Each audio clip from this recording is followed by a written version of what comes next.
lorsque vous suivez le film raconté avec beaucoup de fierté et beaucoup d'héroïsme, vous demandez, est-ce qu'on voulait vraiment arrêter Tigri? On l'a eu au téléphone, on l'a vu, on a même réussi à décrire son moyen, le moyen par lequel il est parti. Il n'a pas volé, hein, on a bien décrit. Allez réécouter encore l'extrait. Comment il est parti, on l'a décrit. Comment on a raconté tout ça là, et à la fin, on revient encore nous plaquer sa photo pour dire qu'il est recherché. Franchement, on va travailler au développement, on va enlever notre bouche de cette affaire.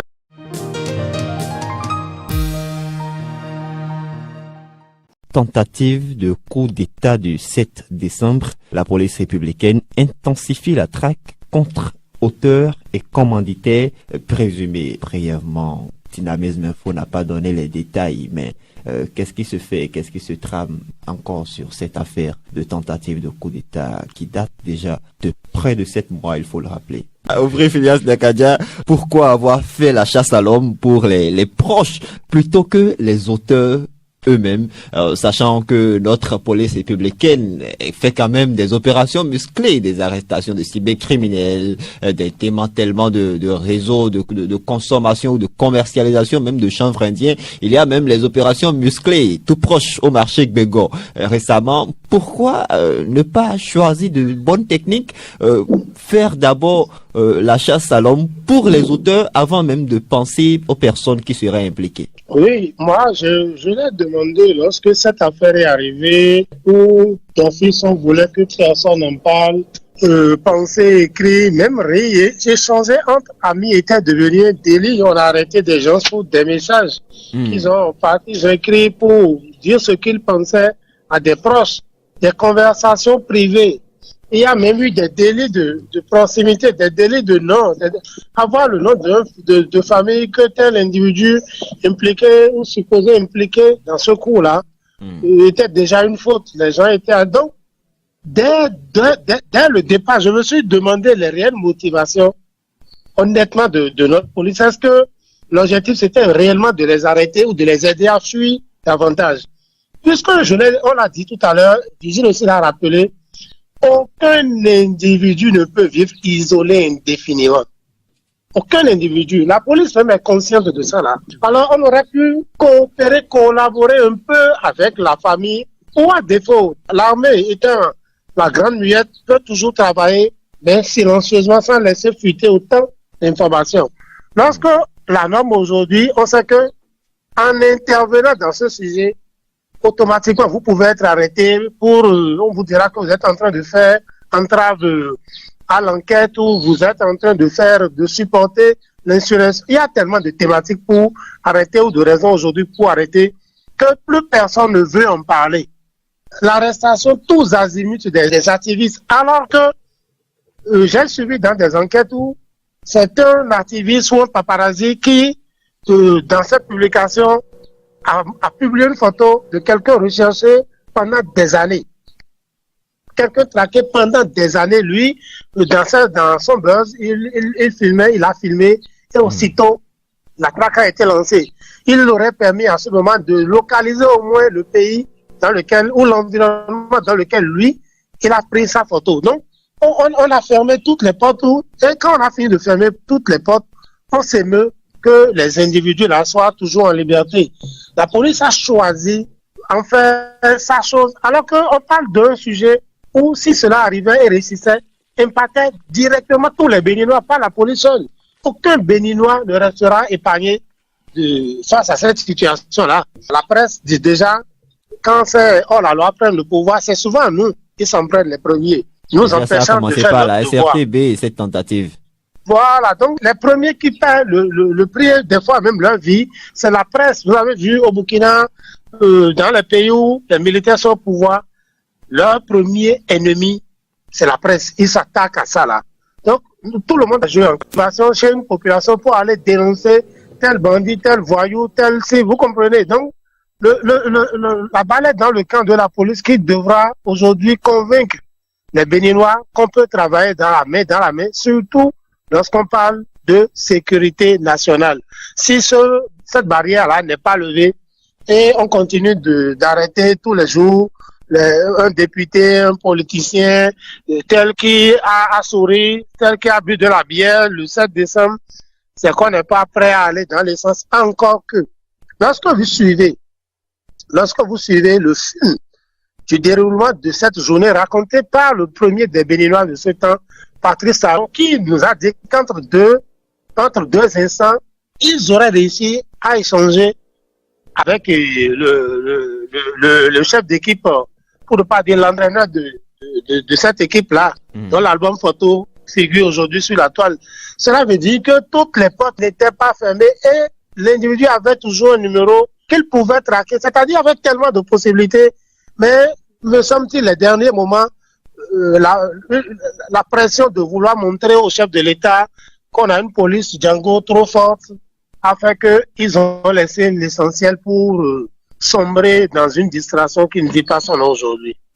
Qu'est-ce qui fait vraiment ce problème? Vous l'avez dit, si on a pu échanger avec les malfrats, si on a pu échanger avec ce groupe, qu'est-ce qui fait le problème? Pourquoi ne pas, déjà au niveau de l'échange, aller directement arrêter ces personnes-là? Qu'est-ce qui a cloché en fait dans cette affaire du 7 décembre au Bref-Filas Nakadia? On l'a dit, peut-être l'armée comme la police ne s'attendait pas à un tel événement. Lorsqu'on s'en tient toujours au discours officiel du chef de l'État, et au point de la journée, au point ramassé de la journée, il y a eu même que toute la maille sécuritaire a été traversée vers le nord du Bénin, nous a-t-on dit. Donc, c'est dire que notre armée s'était préparée à tout, mais sauf à ces éventualités-là. Vous avez reconnu tout à l'heure que la police elle est efficace pour arrêter et faire opération Django à Gbego, à tel endroit, traquer les îles, arrêter les contrôles.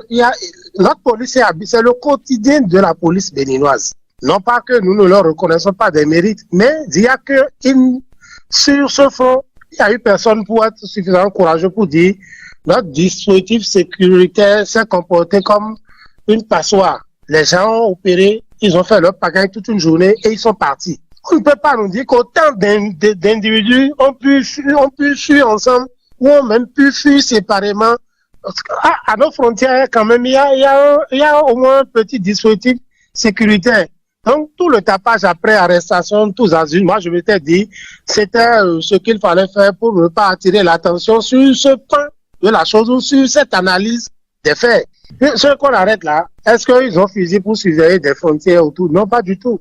Donc, à un moment, il y a eu faille dans le dispositif sécuritaire du pays. Mais, comme on ne pouvait taper sur aucune tête, aucun chef ne voulait reconnaître que l'erreur était de ce côté. On a commencé à jouer avec l'essentiel en arrêtant tout à tous azimuts. Est-ce que les nombreuses arrestations au niveau du pays, ceux-là qui n'ont pas cherché à fuir le pays, c'est-à-dire c'est de par leur opinion qu'aujourd'hui on pense qu'ils sont liés, est-ce que ça a permis réellement l'évolution du dossier? Si oui, pourquoi continue-t-on de publier l'album photo là? C'est la preuve que le dossier, même si ça avançait de façon substantielle, on n'a pas encore ce qu'on veut.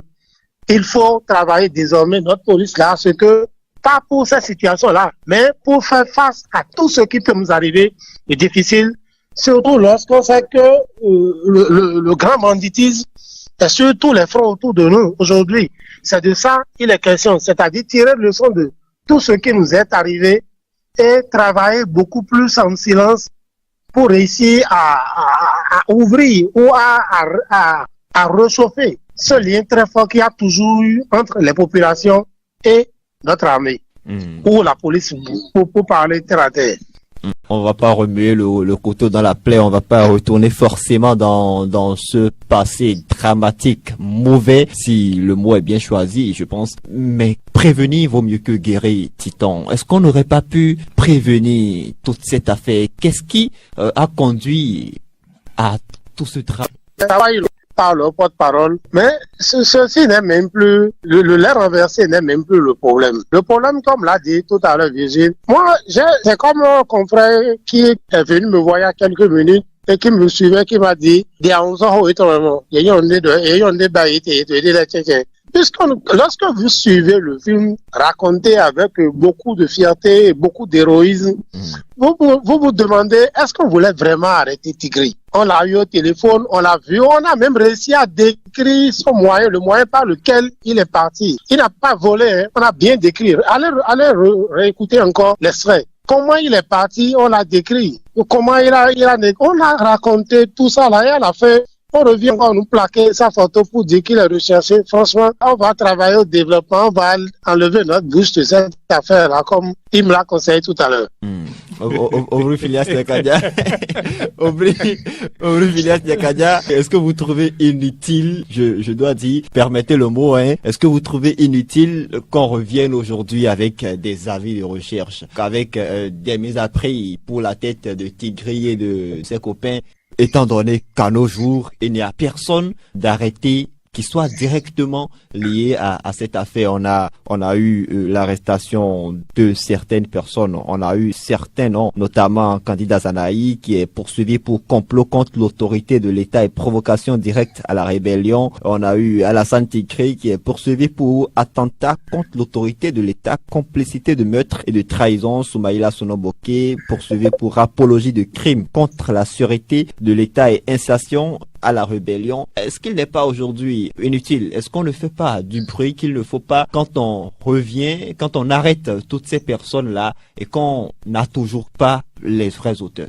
On aurait pu crédibiliser cette publication ou ce d'album photo en accompagnant peut-être ça là d'une sortie officielle du porte-parole de la police qui aurait pu venir nous situer, qui aurait pu venir nous parler pour dire voilà, on en est à tel niveau et là nous attendons que la population nous accompagne en nous aidant à identifier ces individus. Vous comprenez, ça aurait pu faire sérieux, mais lorsque vous découvrez, même sur la toile, je me demande même si c'est vraiment la police, avant de me rendre compte que effectivement c'était la police, c'est frappé de l'os et jusque là, on a encore arrêté personne pour fausses publications, donc c'est notre police, mais et puis il y a une question qui me taraude toujours l'esprit. On a arrêté vraiment personne dans cette liste-là jusqu'à tout de suite là. Et on a qu'à enlever notre bouche.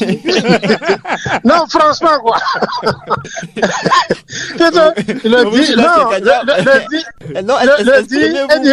Ça va ressembler à danser dans la Saint-Rome, quoi. Si tu ne tombes pas sur une tente, tu vas tomber sur une affaire. Je n'ai pas envie de dire, on a fait tout ce bruit-là pour nous dire à la fin qu'on a arrêté personne vraiment dans cette équipe-là. Ceux-là, alors que dès le lendemain, un pays voisin était ciblé. On a déjà vu l'accointance de ce pays dans notre malheur ici. C'était connu, Interpol était lancé. On avait tellement d'espoir que le film allait tellement vite finir et chef des bandits serait vite capturé. Et qu'à la fin, on se dit, pourquoi subitement on se réveille après 7 mois pour réchauffer? Est-ce qu'on sent que Romuald Wadaï a vu déjà les failles de ce dispositif et veut déjà refaire son équipe, qu'il faille rapidement lui montrer qu'on est en train de travailler, qu'on ne doit pas changer l'équipe qui est en train de travailler, je ne sais pas. Je ne connais pas réellement les motivations, mais cette équipe-là a montré ses limites. Cette équipe a montré ses limites, il n'y a pas autre mot. Après 7 mois, si on n'a pas de résultat probant, si après 7 mois, le procureur n'est pas en même de sortir et de nous faire un point. Des acteurs directs, je ne parle pas des sous-fifs, des acteurs directs impliqués dans ce cauchemar qu'on a voulu imposer à notre pays. Alors, il y a question à réfléchir, il y a question vraiment à réfléchir.